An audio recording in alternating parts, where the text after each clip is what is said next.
with 15 to 20% ownership of those people who actually make these products, and then identified a social entrepreneur who would actually lead that. Possibly could have been an NGO leader who was actually intelligent enough or smart enough to participate in that process, or flexible enough, not really intelligent enough, and then actually asked us to invest in those companies so that these companies would become corporates in some sense, far more accountable, far more transparent, and could create value that goes beyond just creating jobs for the people.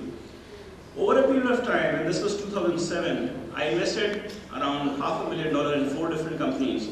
And I'm happy to say that I'm actually going to make an exit with 38% return on one of those companies where I invested $50,000. 4,000 women actually own that company today. That company's turnover at that point of time when I invested was $10,000. It's $3 million now. And if I can convert them into Indian rupees, 12 crore rupees actually. And all this has been achieved by a woman who actually was an NGO leader, who was flexible enough to actually make a choice to move into a for-profit entity. Net-net, she has created significant value for those 3,000 women. We are actually talking about a return that I have generated. Roughly the company is valued at $2 million, $1.5 million. And if it is valued at $1.5 million, 28% ownership that women have roughly means that they actually own some $600,000, $700,000 in terms of value for an investment that they made was less than $2 each. So significant value could have been created through a corporate actually going out of its way and trying to integrate its value chain. And this can be seen as inclusive business and a very viable and strong partnership between social enterprise, something that I believe should actually be replicated in every part of the world. I wanted to actually tell you my lessons of last 26 hours. I have actually, in the time that I have spent here, realized that when I started off in 2001, the India of 2001 was far behind the Nepal of 2011 in terms of social entrepreneurship. The kind of people I have met was very difficult to find in India in 2001. So in that sense, your chances of actually doing better than mine are actually very, very high. The other part that I actually noticed is that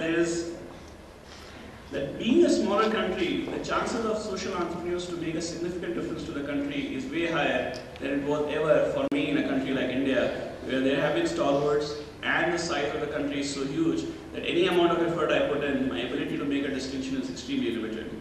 If there is anything that we as Indians can pass on to Nepal, I think the one thing that we can surely pass on is in the last 20 years as a country, India and Indian society has become far more tolerant to failures.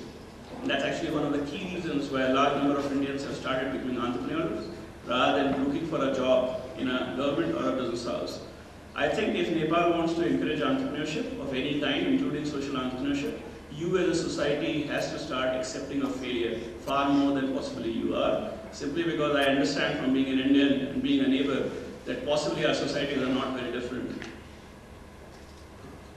I would like to end by saying that I'm actually really pleased to be here. It's been an opportunity that I have actually really enjoyed, and I would again repeat, some of the best things I have done was the interaction I had yesterday with a large number of social entrepreneurs, and I believe some of you have the best hearts there, and the kind of challenges you have faced and you have tried to surmount them, I'm sure it's not going to take much for you to become the leaders in the field that you are playing in. Thank you very much.